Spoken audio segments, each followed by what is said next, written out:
Hello everyone, मेरा नाम है अमनजोत और मैं आप सबका स्वागत करती हूँ श्रीलंका के दूसरे एपिसोड में। इसमें हम जानेंगे नुवारा एली और बेंटोटा के बारे में। अगर ये वीडियो आपको पसंद आए तो वीडियो को लाइक कर दीजिए और चैनल को सब्सक्राइब कर लीजिए। चलिए शुरू करते हैं। गौतम बुद्धा ने कहा है कि सत्य की राह पर जो चल सके, जीवन का सार वही समझ सके। आज दूसरा दिन है और हम आज बुद्धा टेम्पल गए थे जिसका नाम है श्री महाबोधि विहारया। ये टेम्पल सिटी सेंटर से 2 किलोमीटर की दूरी में है और बुद्धा की मूर्ति के लिए ये फेमस है।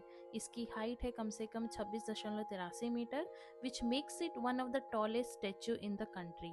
इस स्टेच्यू में बुद्धा ध्यान मुद्रा में बैठे हैं। इस टेम्पल की जो एंट्री फीस है वो कुछ 250 LKR है, जो आपको INR में स्क्रीन पे दिख जाएगी। As a sign of respect आपको चप्पल बाहर उतारने होंगे एंड यहाँ पर स्कर्ट या स्लीवलेस कपड़े पहनना अलाउड नहीं है, तो ड्रेस मॉडेस्टली। इन सीढ़ियों की मदद से आप ऊपर जाकर बुद्धा जी तक पहुंच सकते हो। सीढ़ियाँ काफ़ी ज़्यादा है और थोड़ी नैरो है, तो ध्यान से जाना। वैसे ऊपर जाकर कुछ खास नहीं है, बस आपको कैंडी सिटी का पूरा एक व्यू दिख जाएगा। इसके अलावा वहाँ पर कुछ भी नहीं था और बारिश होने के कारण पूरी सीढ़ियाँ गीली थी, जिससे फिसलने का डर काफ़ी ज़्यादा था।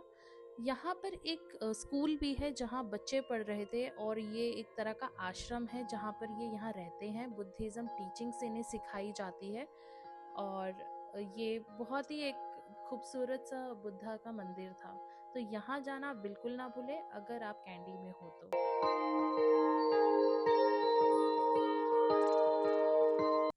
इसके बाद हमारा नोवारा एलिया के लिए सफ़र शुरू हो गया था। रास्ते में काफ़ी बारिश हो रही थी।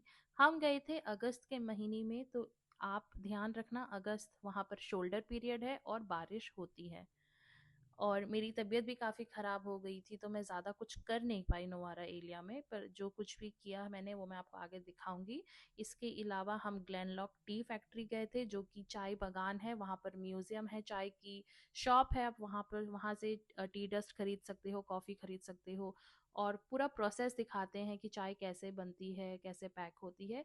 सेम ऐसा ही चीज़ कुन्नूर और ऊटी में भी है। अगर आपने वो किया हुआ है तो यहाँ जाने की ज़रूरत नहीं है, तो आप सीधा अपने होटल चले जाएं, या रास्ते में ये एक मंदिर आता है जो कि है श्री भक्ता हनुमान टेम्पल। ये भी नुवारा एलिया के थोड़े से नज़दीक में ही है। यहाँ पर ये हनुमान जी का मंदिर है। ये उस वक्त दोपहर में बंद थी, तो इसीलिए हम नहीं देख पाए। बस हमने फ़ोटो वगैरह लिया और साथ पे एक वेजिटेरियन रेस्टोरेंट थी, हमने वहाँ पर खाना खाया। यहाँ पर जाने की एक एंट्री फ़ीस है जो कि शायद 200 LKR है। आप यहाँ पर जा सकते हैं और अगर आप सही वक्त में जाओ तो आप हनुमान जी की दर्शन भी कर सकते हो।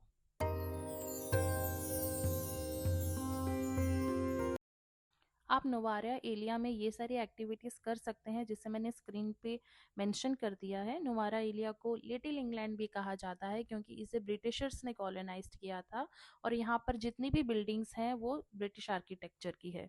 ये हमारा स्टे था, एक होम स्टे था, बहुत ही प्यारा क्यूट सा। इसका मैं आपको टूर दे रही हूँ। ये जो होम स्टे है ये काफ़ी अंदर जाकर काफ़ी ऊंचाई पे है। अगर आप अपने फैमिली के साथ जा रहे हो तो मैं कहूँगी इसे अवॉइड करें, क्योंकि जो रास्ता है वो बहुत ही ज़्यादा नैरो है और यहाँ का जो रूम सर्विस था वो भी कुछ खास नहीं था। आपको सुबह का जो ब्रेकफास्ट है उसका ऑर्डर शाम को देना होता है। पर ये होम स्टे कम्फर्टेबल था, कपल के लिए काफ़ी अच्छा है, फ्रेंड्स के लिए काफ़ी अच्छा है। और बस इतना है कि बहुत बहुत ही ज़्यादा एलिवेशन में था, पर व्यू बहुत ही सुपर था, लाइक अल्टीमेट व्यू था, आप देख सकते हो। तो अच्छा था, पर ऐसा नहीं है कि इसके अलावा काफ़ी अच्छे नहीं थे। यहाँ का खाना भी बहुत मीडियोकर था। मैंने ये पास्ता ऑर्डर किया था और ये ऐसा बेकार पास्ता ना मैंने खाया है ना मैंने कभी बनाया है। तो हाँ, तो आप इसे अवॉइड कर सकते हो, पर रूम वाइज बहुत अच्छा था ये।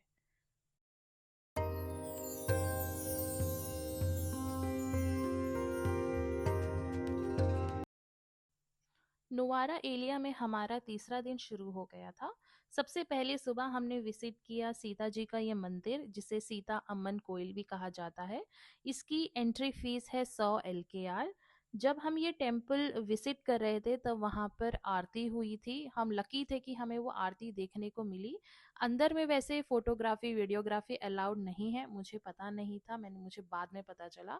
वैसे ये टेम्पल हिंदू माइथोलॉजी के हिसाब से काफ़ी ज़्यादा इम्पोर्टेंट भूमिका निभाता है। The temple is believed to mark the spot where goddess Sita was held captive by King Ravana. जब रावण ने सीता जी का अपहरण किया था तो वो उन्हें अशोक वाटिका ले गए थे और इस मंदिर के आसपास के इलाके को अशोक वाटिका कहा जाता है।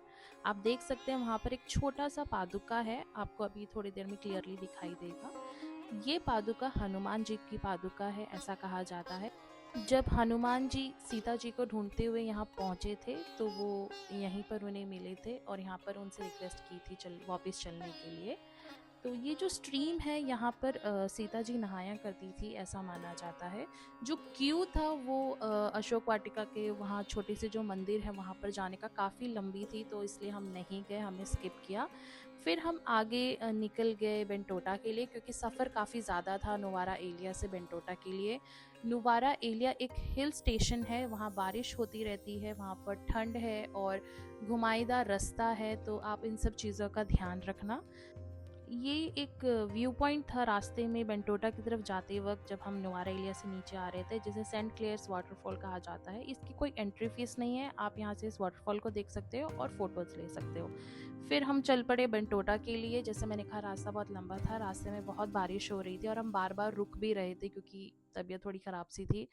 तो हम किसी तरह बेंटोटा पहुँचे। बेंटोटा एक बीच डेस्टिनेशन है, वहाँ पर ह्यूमिड है और हमने कुछ नहीं किया क्योंकि हम थोड़ा लेट पहुँचे थे। आप यहाँ पर वाटर एक्टिविटीज़ कर सकते हो, मैं स्क्रीन पे मेंशन कर दूँगी। इसके अलावा आप वहाँ स्पा ले सकते हो, हमने भी वहाँ पर स्पा लिया था और जिसका हमने आई थिंक पे किया था कुछ 9000 LKR, जो कि बहुत ही बेकार था, बिल्कुल वर्थ नहीं था। फिर हम नेक्स्ट डे चले गए मधु रिवर सफारी के लिए। ये वहाँ का मस्ट डू एक्टिविटी है। आप टर्टल हैचिंग फार्म भी जा सकते हो, हमने स्किप कर दिया था। तो ये आप बिल्कुल स्किप ना करें, बहुत सुंदर था। हमने इसके लिए काफ़ी पैसा दिया था, लाइक 14,000 LKR, जो कि मेरे ख्याल से नेगोशिएट और हो सकता था, हम पता नहीं क्यों रुक गए। पर हाँ, आप ज़रूर से ये सफारी लेना। यहाँ पर आप कई सारी बढ़िया एक्टिविटीज़ कर सकते हो, जैसे कि श्रिम्प फार्मिंग देख सकते हो, मैंग्रोव कॉलोनीज़ है वो देख सकते हो, बर्ड वॉचिंग कर सकते हो, कई सारे स्पीशीज़ ऑफ बर्ड्स और इंसेक्ट्स एंड एनिमल्स जो भी है इन सबको भी देख सकते हो आप।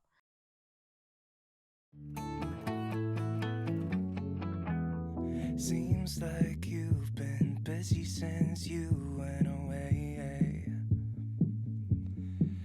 I'm just flipping through your pictures, I can tell you look more than okay. Think I need help. The best time to do the Madhu river safari is in the evening, क्योंकि सवेरे बहुत धूप होती है। पर हर बोट के ऊपर में ना एक छत होता है जो आप डाल सकते हो दोबारा, तो आप रिक्वेस्ट करना, जो बोटमैन है वो डाल देगा वैसे। पर फिर भी मैं ऐसे आपको बोलूँगी कि आप इवनिंग में इसे करना, क्योंकि हमारे पास वक्त नहीं था, हम सिर्फ एक रात के लिए थे, तो हमने मतलब सुबह कर दिया। तो ये एक टिप है। दूसरी टिप ये है कि negotiation works well in Sri Lanka. Sri Lanka एक अफोर्डेबल कंट्री है, वहाँ पर चीज़ें सस्ती है, तो आप पूरी ज़ोर लगा देना अपनी नेगोशिएट करने में। हम पता नहीं क्यों हमने इतना नहीं किया, पर अगर आप खास करके जुलाई अगस्त में जा रहे हो, ये शोल्डर सीजन है, इस वक्त गेस्ट कम होते हैं, क्राउड कम होती है, उनका बिजनेस थोड़ा डाउन होता है, तो डेफिनेटली आप नेगोशिएट करोगे तो वो हाँ ही करेंगे उसके लिए। Feel as happy as you. Could you tell me what I'm supposed to do without you? It's like I'm just seeing empty faces staring from across the room, when all I want is to get out of here and back to you. On my way home, I'll stop at your window. I should've known how much it hurts when you still love somebody. यहाँ पर एक गौतम बुद्धा का temple भी है, जहाँ बुद्धा जी के बचपन से लेकर अब तक की जो मतलब लाइफ साइकिल थी उसे पूरा दिखाया गया, स्टैचूज बनाए गए थे। अगेन अंदर में ड्रेस मॉडेस्टली, आप स्कर्ट शॉर्ट्स या स्लीवलेस नहीं पहन सकते हो, चप्पल आप बाहर उतारें। और इसकी भी कोई एंट्री फीस नहीं है, क्योंकि ये जो आपने टिकट लिया था सफारी का उसी के अंदर इंक्लूडेड था। तो आप यहाँ पर भी जाना ना भूलें, बहुत अंदर अंदर तक स्टैचूज़ है, आप आराम से यहाँ पर अपना वक्त निकाल सकते हैं। और अंदर तक जा सकते हैं। जब हम गए थे यहाँ पर कोई नहीं था, तो we had the whole place to ourselves.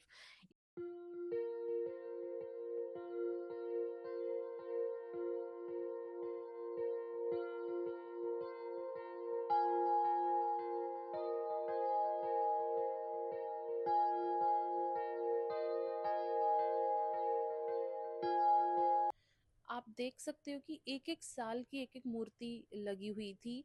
जैसे वो 1 साल के हुए, फिर 2 साल के हुए, फिर 5 साल के, 10 साल के, 25, मतलब 25 से 26, 27, 28 ऐसे लगी हुई थी और इतनी अच्छी थी ये। पर मुझे बुरा इस बात का लग रहा है कि ये बिल्कुल भी मेंटेन्ड नहीं थी। पेंटिंग उतरी हुई थी और मतलब साफ-सफाई नहीं थी। तो मेरे ख्याल से ये इनको और अच्छे से मेंटेन रख सकते थे, क्योंकि एंट्री फीस भी सस्ती नहीं है मधु रिवर की। तो ये उनको देखना चाहिए था। इसके बाद हम चले गए सिनेमन आइलैंड कहा जाता है इसे। यहाँ पर ये सिनेमन के बहुत सारे पेड़ थे और ये यहाँ पर ये भी दिखाते हैं कि सिनेमन बनती कैसे है, और ये बहुत इंटरेस्टिंग था देखने के लिए। Madam, some cinnamon tree, cinnamon Okay. bud. Plant 6 months garden, every 6 months garden. Okay. Have 2 layers. First layer clean. First layer cleaning, oil, compost, fertilizer. First layer cleaning, oil, compost, fertilizer.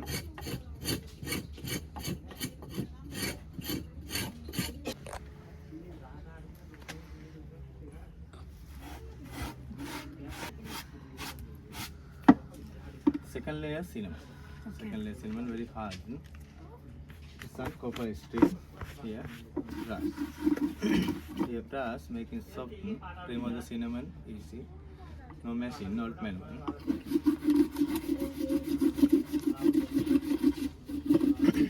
Soft, okay. Yeah, excuse me, cinnamon island. Welcome to cinnamon tea.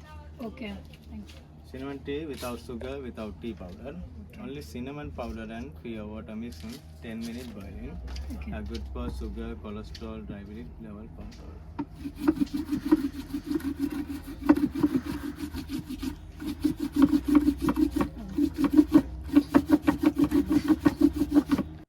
फिर उसके बाद उसने पूरा process समझाया कि कैसे वो निकालते हैं उसको छीलकर, और फिर उसे काटते हैं, सुखाते हैं कई दिनों तक धूप में, फिर जाके वो सिनेमन जाके वो कड़क होती है और उसे वो पैकिंग कर कर मार्केट में बेचते हैं।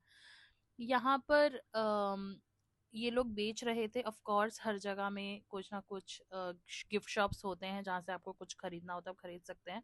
हमने यहाँ से सिनेमन लिया था और बहुत ही अच्छी उसकी फ्रेग्रेंस थी। वो अभी तक लास्ट कर रही है। मैं गई थी अगस्त में श्रीलंका और अब चल रही है जनवरी।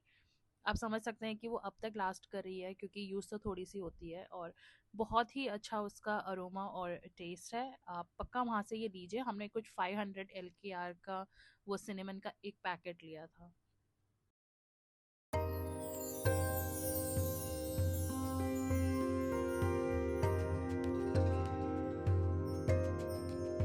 इसके बाद ये हमें एंड ऑफ द टूर यहाँ पर लेकर आ गए थे, जहाँ पर जो ये बैक वाटर है, मतलब जो ये रिवर है, और उसके साथ जो आगे में वो ओशन है, और वो दोनों ओशन बीच में मिल रही है। तो वो दिखाने के लिए वो यहाँ लेकर आ गए थे। वहाँ से निकलने के बाद हम यहाँ बीच पर आ गए थे, कुछ फोटोज़ वगैरह ली हमने। फिर हमने बेंटोटा को बाय बाय कह दिया। बेंटोटा से कोलंबो के लिए निकल गए। कोलंबो बहुत दूर नहीं है बेंटोटा से, तो इसलिए हम बहुत आराम से निकले। हमने ये मधु रिवर की जो सफारी थी वो कुछ 10 बजे शुरू की थी और ये ख़त्म हुई थी कुछ 12 साढ़े 12 बजे। उसके बाद हम बस कोलंबो में एंटर कर गए, और आगे कोलंबो के बारे में जो है वो एपिसोड 3 में आएगी, और वो हमारी लास्ट एपिसोड होगी इस पूरी श्रीलंका सीरीज़ की। इसके बाद हम कोई और सीरीज़ शुरू करेंगे, जिसके लिए मैं बहुत एक्साइटेड हूँ। तब तक आप इस वीडियो को लाइक कर दीजिए, चैनल को सब्सक्राइब कर दीजिए। आई होप ये वीडियो आपके लिए हेल्पफुल थी। अब मैं आपको मिलती हूँ एपिसोड 3 में और भी बहुत सारी डिटेल के साथ, प्राइसिंग के साथ। तब तक अपना ख्याल रखिए। Good bye.